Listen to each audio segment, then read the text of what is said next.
நண்பர்கள் அனைவருக்கும் வணக்கம். நான் தான் கிரிப்சன் பேசுகிறேன். கோல்டை பொறுத்தளவுக்கு லாஸ்ட் ஒரு வாரமாக நம்மளை கொஞ்சம் இல்லை ரொம்பவே சோதனை பண்ணிகிட்ருக்கு.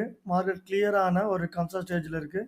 அதிகபட்சமாக நமக்கு 2014 லோவாக 1969 வரைக்கும் மார்க்கெட் இப்போ மூவ்மெண்ட் ஆகிட்டுருக்கு. அண்ட் தென் எப்போ மார்க்கெட் இந்த ஜோனை பிரேக் பண்ணுதோ நமக்கு ஒரு லாங் ஃபால் போகும். அகெயின் மார்க்கெட் எப்போ இந்த ஜோனை பிரேக் பண்ணுதோ அப்போ கிளியரான ஸ்ட்ராங் புல்லிஷ் மூமெண்ட் ஆகிடும். ஸோ அஸ் ஆஃப் நோ நம்ம ட்ரேட்ஸ் பண்ணால் ஸ்கேல்பிங் ட்ரேட்ஸ் பண்ணிவிட்டு கொஞ்சம் ப்ராப்பர் ஸ்டாப் லாஸோட ட்ரேட் பண்ணுறது ரொம்ப ரொம்ப பெஸ்ட்டு. அண்ட் தென் ட்ரேடிங்கை பொறுத்தளவுக்கு இன்றைக்கி நமக்கு கோர் சிபிஐ நியூஸஸ் இருக்குது. ஸோ இந்த நியூஸஸை பேஸ் பண்ணி தான் நமக்கு மார்க்கெட் கிளியரான மூமெண்ட் கொடுக்கும். இன்கேஸ் நமக்கு இன்றைக்கி வர்ற நியூஸ் நெகட்டிவாக கோல்டு ஸ்ட்ராங் ஆச்சு, அதாவது டிஎக்ஸை ஸ்ட்ராங் ஆச்சு அப்படிங்கிற பட்சத்தில் கோல்டு கண்டிப்பாக எந்தவித மாற்றங்களும் இல்லாமல் கிளியரான ஃபால் ஆகிடும். ஸோ அதோட ப்ரொஜெக்ஷன் என்னவாக இருக்கும் அப்படின்னா நம்மளோட என்ட்ரி ப்ரைஸ் 1970 அப்படிங்கிறது நம்மளோட என்ட்ரி ப்ரைஸாக இருக்கும். அண்ட் தென் நம்மளோட டார்கெட் ப்ரைஸ் பார்த்தீங்க அப்படின்னா லோவான 1920 அப்படிங்கிறது முதல் டார்கெட் ப்ரைஸாக இருக்கும்.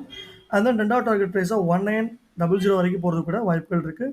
அட் த சேம் டைம் நம்மளோட ஸ்டாப் லாஸ் பார்த்தீங்க அப்படின்னா நமக்கு 2010 அப்படிங்கிறது நம்மளோட ஸ்டாப் லாஸ் ஜோனாக இருக்கும். அதே சமயம் மார்க்கெட் ஒரு ப்ரொஜெக்ஷனையும் பார்த்துடலாம். ஒரு பாத்வே பார்க்கும்போது மார்க்கெட் இந்த இடத்துலேருந்து ஒரு கிளியராக ஒரு ஃபால் ஆகி ஒரு ரீடெஸ்ட் கொடுத்து அகைன் ஒரு 1932 ஒரு ரீடெஸ்ட் மேலேயும் மேலேயும் கொடுத்து அகைன் ஒரு லாங் ஃபால் ஆகிறதுக்கு ரொம்ப வாய்ப்புகள் இருக்குது. அட் த சேம் டைம் நமக்கு வரக்கூடிய நியூஸஸ், அதாவது டிஎக்ஸை நமக்கு வீக் ஆயிடுச்சு அப்படிங்கும்போது நமக்கு கோல்டு கிளியரான புல்லிஷ் ஆகிடும்.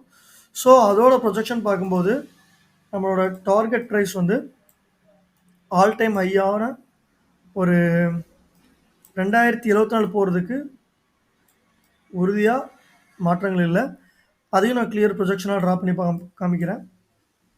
ஸோ டிஎக்ஸே வீக் ஆயிடுச்சு அப்படிங்கிற பட்சத்தில் நமக்கு மார்க்கெட் இந்த இடத்துலேருந்து நம்ம ஒரு கிளியராக ஒரு பை பொசிஷன் எடுத்து டார்கெட் ப்ரைஸ் பார்த்தோம் அப்படின்னா 2074 அப்படிங்கிறது நம்மளோட ஹை டார்கெட் ப்ரைஸாக வச்சுக்கலாம். அண்ட் நம்மளோட ஸ்டாப் லாஸ் ப்ரைஸ் பார்த்திங்க அப்படின்னா நமக்கு 1980ங்கிறத நம்மளோட ஸ்டாப் லாஸ் ப்ரைஸாக வச்சுக்கலாம். இதோட பாத்வே எப்படி இருக்குன்னா இந்த இடத்துலேருந்து ஒரு பிரேக் அவுட் ஆகி ஒரு ரீசெண்டாக சப்போர்ட்டாக ஆகி 2048 டச் கொடுத்து ஒரு ரீபவுண்ட் கொடுத்து அகெயின் கிளியரான ஒரு புல்லிஷ் ஆகிடும். அண்ட் தென் இதோட டார்கெட் ப்ரைஸ் பார்த்தோம் அப்படின்னா டிபி நமக்கு 2074 அப்படிங்கிறது டிபி. அண்ட் தென் இதோட ஸ்டாப் லாஸ் பார்த்தோம் அப்படின்னா நமக்கு 1980 அப்படிங்கிறது நம்மளோட ஸ்டாப் லாஸாக இருக்கும். இது கோல்டோட ப்ரொஜெக்ஷன்.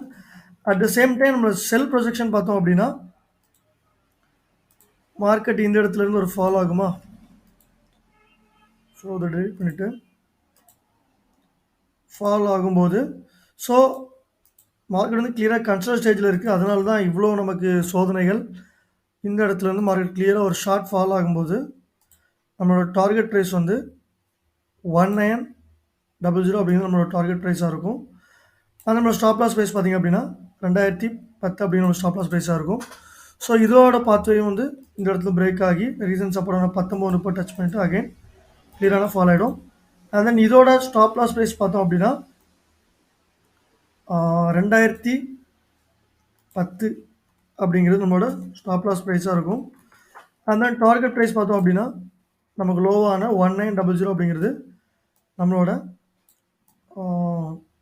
டார்கெட் ப்ரைஸாக இருக்கும். அதையும் கிளியராக மென்ஷன் பண்ணிக்கலாம். 1900 அப்படிங்கிறது நம்மளோட stop loss price. So clear இந்த பிரேக் அவுட் எப்போ இந்த ரீஜன் பிரேக் அவுட் ஆகுதோ நம்ம அப்போ ஒரு செல்லும், இந்த ரீஜனை பிரேக் அவுட் ஆகும்போது நம்ம கிளியரான ஒரு பையும் எடுக்கிறது ரொம்பவே best. At the same time நம்ம லாஸ்ட் வீக் கொடுத்த அனலைசிஸ் கிளியராக ஒரு ஃபால் கொடுத்துட்டு எந்தவித மூவ்மெண்ட்டும் இல்லாமல் கன்சோல் ஸ்டேஜில் இருக்குது. எனக்கு தெரிஞ்சு மார்க்கெட் ஒரு கிளியராக இன்றைக்கி வர கோர் சிபிஐ நியூஸஸை பேஸ் பண்ணி தான் மூவ் பண்ணும். ஸோ ப்ராப்பராக மணி மேடம் யூஸ் பண்ணுங்கள், ஸ்டாப் லாஸ் யூஸ் பண்ணுங்கள், டார்கெட் ப்ரைஸ் யூஸ் பண்ணுங்கள். அட் த சேம் டைம் நம்ம ட்ரெண்ட் லைனையும் ட்ராப் பண்ணிக்கிட்டோம் அப்படின்னா ரீடெஸ்ட் ஜோன் ரீபவுண்ட் ஜோனும் நமக்கு தெளிவாக கிடைக்கும். ஒரு பேரல் ட்ரெண்ட் லைனை பொறுத்தளவுக்கு கிளியராக நமக்கு ஃபால் ஆனாலும் மார்க்கெட் நமக்கு 1900 அப்படிங்கிற ஜோனை டச் பண்ணிவிட்டு அகைன் புல்லிஷ் ஆகிடும். ஸோ கவனமா ட்ரேட் பண்ணுங்க. ப்ராப்பர் ஸ்டாப் லாஸ் போட்டு கண்டிப்பா ட்ரேட் பண்ணுங்க. ஸோ ட்ரெண்ட பொறுத்தளவுக்கு லாங் ட்ரெண்ட் தான். ஆனா வந்து ஒரு ரீடெஸ்ட்டா நமக்கு 1900 அதாவது ஆல்மோஸ்ட் நமக்கு 80 பாயிண்ட் வந்து டிராப் ஆகுறதுக்கு ரொம்பவே வாய்ப்புகள் இருக்கு. ஸோ இந்த மாரி அடுத்த ஒரு வீடியோல உங்களை சந்திக்கும் வரை உங்களிடமிருந்து விடைபெறுவது உங்கள் கிரிப்சன். நன்றி, வணக்கம்.